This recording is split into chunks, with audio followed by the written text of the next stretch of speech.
Bonjour, c'est Mia de Positive Mind Attitude. Je suis ravie de te retrouver pour cette nouvelle capsule vidéo.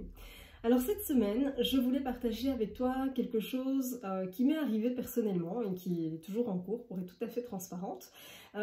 J'ai droit à un bobo, on va dire, du quotidien et je voulais le partager avec toi parce que tu vas comprendre à quel point c'est lié finalement à ta fertilité. Alors, je m'explique, tu vas comprendre ce que je veux dire par là. Il s'est passé que j'ai été bloquée du dos. Alors jusque-là, rien de bien particulier, tu vas me dire que ça peut arriver à tout le monde et tu as tout à fait raison. Et donc qu'est-ce qu'on fait quand on est bloqué du dos? Évidemment, il y a l'option médicament, qui est une option que je ne cautionne pas, puisque je pense que la prise de médicaments peut effectivement soulager quelque chose, mais ça ne traite évidemment pas la cause réelle. Donc j'ai pris mon mal en patience, je n'ai évidemment pas pris de médicaments. Par contre, ce que j'ai fait, c'est que j'ai directement pris rendez-vous avec mon ostéopathe. Quand je suis allée à la consultation en ostéopathie, j'ai été évidemment manipulée très doucement par mon ostéopathe, qui n'est pas du tout pour les manœuvres, on va dire, intensives et très fortes, pas du tout, il est tout en douceur. Et donc, quand il m'a manipulée, il a senti les différents blocages que je pouvais avoir à travers mon corps, etc. Et en fait, on s'est rendu compte que c'est quelque chose qui n'est pas nouveau pour moi, ça fait plus de 17 ans maintenant que je traîne ça. J'ai un très sérieux problème au genou droit exactement. Et il s'avère que eh bien, c'est le problème de mon genou qui fait que je suis bloquée du dos. Alors tu vas me dire, où est le lien? Parce que finalement, c'est pas à côté.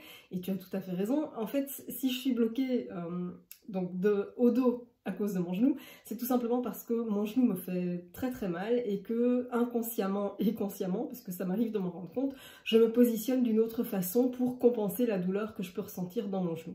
Et donc qu'est-ce qui se passe? C'est que j'ai mal au genou droit et pourtant c'est le bas du dos à gauche qui a été bloqué. Et donc tu vas me dire, ok, tout ça c'est cohérent, c'est logique, mais quel est le lien avec la fertilité? Eh bien, c'est justement ce que je voulais voir avec toi. Si je te partage ce petit bobo du quotidien que j'ai là en ce moment, c'est pour que tu te rendes compte que c'est exactement la même chose avec la fertilité.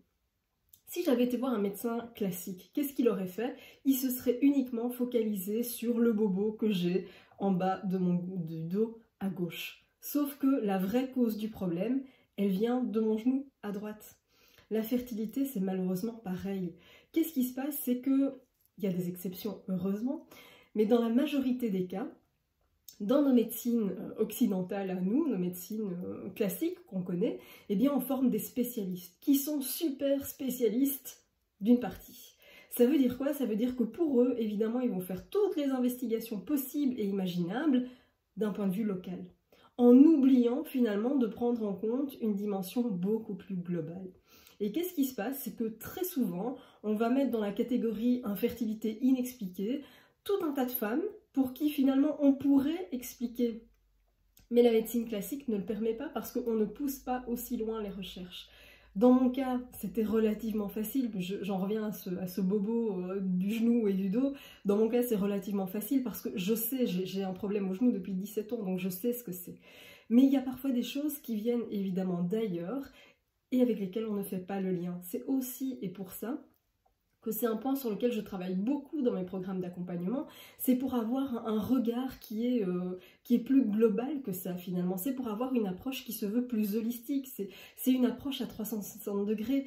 Quel est le but d'une approche 360 degrés? C'est-à-dire que c'est de t'amener des pistes de réflexion qui se trouvent en dehors de ton utérus.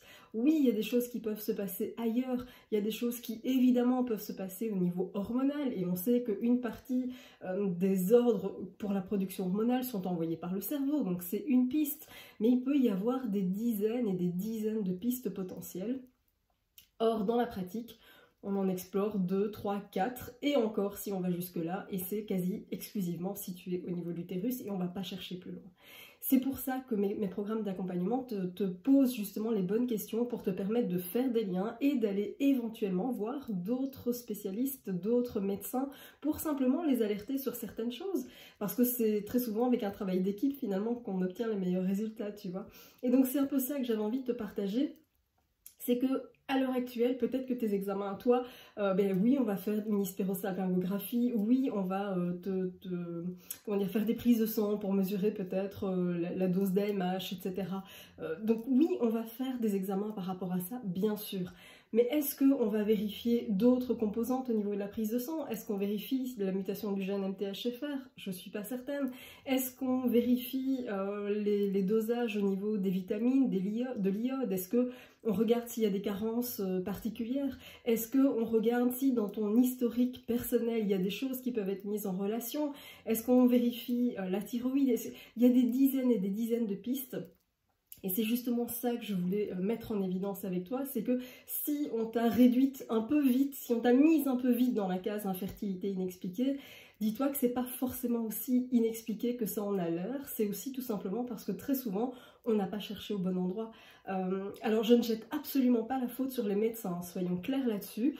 Qu'est-ce que je veux dire par là? C'est qu'ils font du mieux qu'ils peuvent avec ce qu'ils ont, d'accord? Donc évidemment, c'est comme dans tout, il y a d'excellents médecins et puis ben, il y a les autres. Et quand bien même pour les excellents, ben, très souvent, ils sont formés à être des spécialistes. Et donc bah, parfois, on oublie un peu cette dimension plus globale, on oublie d'aller chercher ce qui peut se passer un peu plus loin, un peu ailleurs, parfois à côté, juste à côté, mais parfois même beaucoup plus loin. Et c'est ça qui fait que ben, on n'obtient pas aussi vite les réponses qu'on le voudrait. Alors je sais évidemment que tous ces examens prennent du temps, que c'est fastidieux, que ça coûte aussi évidemment à la sécurité sociale, mais ça coûte encore plus finalement de traîner des patients pendant très longtemps sans pour autant savoir ce qu'elles ont. Donc je crois qu'on aurait tout à gagner d'avoir une approche beaucoup plus 360 degrés, si je puis m'exprimer ainsi, parce que c'est le but évidemment, tu vois. Alors voilà, je voulais simplement partager ça avec toi et te faire comprendre que ben, à travers ce que je peux vivre finalement et qui, ok, de prime abord n'est pas lié à la fertilité, et pourtant il y a d'autres choses qui se passent. J'ai déjà eu aussi des patientes qui, après avoir eu même parfois plusieurs transferts, ben on s'est rendu compte qu'en allant voir un ostéopathe, eh bien le bassin était décalé et que la grossesse n'aurait pas pu tenir parce que le bassin aurait quelque part empêché, entre guillemets, hein, alors j'aime bien entre guillemets, mais en tout cas aurait vraiment compliqué la grossesse, voire même l'aurait empêché effectivement parce que la position du bassin n'était pas idéale. Et donc tu vois que parfois on va chercher des causes qui sont très loin et qui sont parfois simplement mécaniques, tout comme parfois on va chercher des causes mécaniques qui au final n'en sont pas.